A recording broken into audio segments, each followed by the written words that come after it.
Ladies and gentlemen, once again, Dominion Energy and the Pennsylvania Environmental Council welcome you to the 2018 Western Pennsylvania Environmental Awards.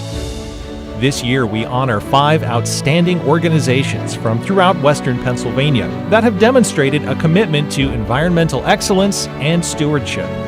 Each winner was selected by our panel of judges on the basis of environmental benefit, community impact, effectiveness, and importance to our region.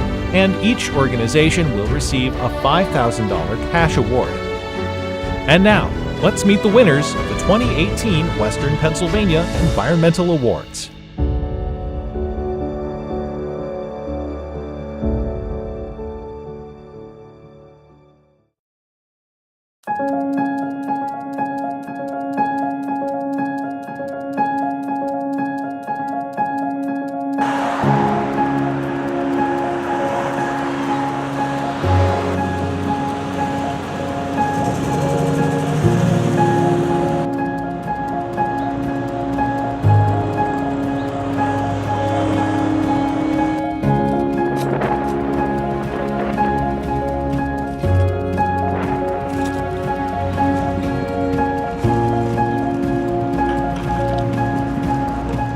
So to begin with, Allegheny County has a heavily industrial past.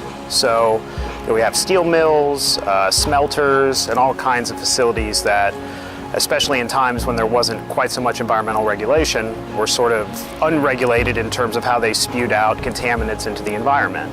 We know a lot about what these do to human health, things like mercury and lead and arsenic.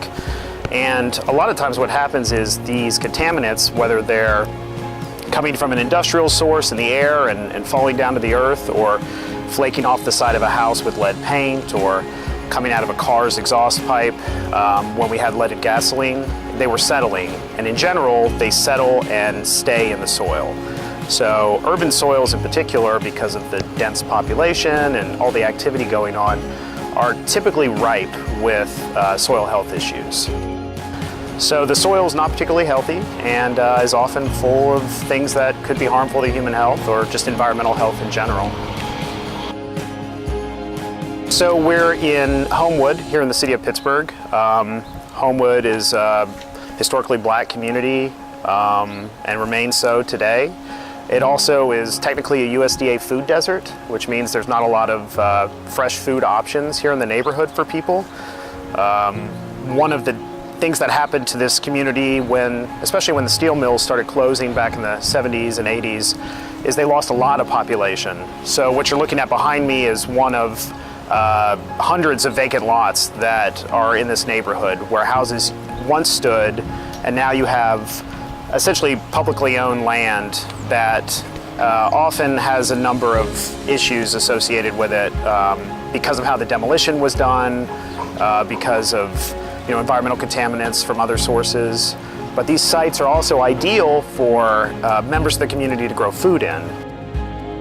So we're essentially looking deeper into these spaces to make sure that they're safe for humans to use to grow food, or create a playground, or any other type of green space, maybe a stormwater, green infrastructure facility. And we want to make sure that it's safe to operate in, and if it's not, how to fix it.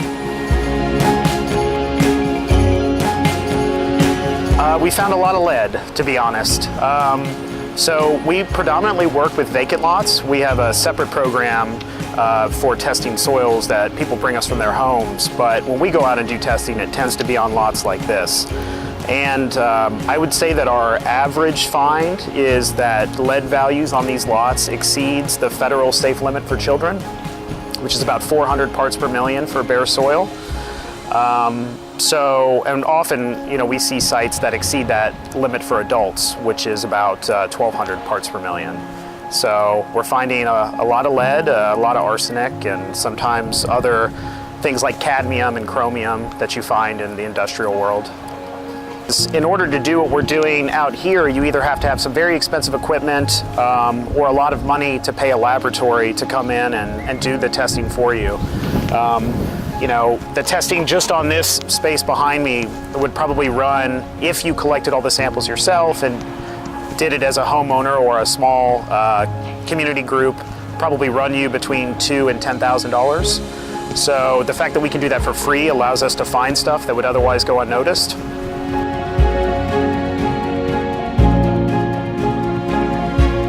We're mostly looking at green solutions, so using things like cover crops and plants and biodiversity to sort of let the soil naturally build itself up. We've tested, I want to say, about 50 lots like this in this neighborhood. And what that allows is for community members and groups who are willing to invest their time and energy into either urban agriculture projects. This site will be a garden space for children to learn.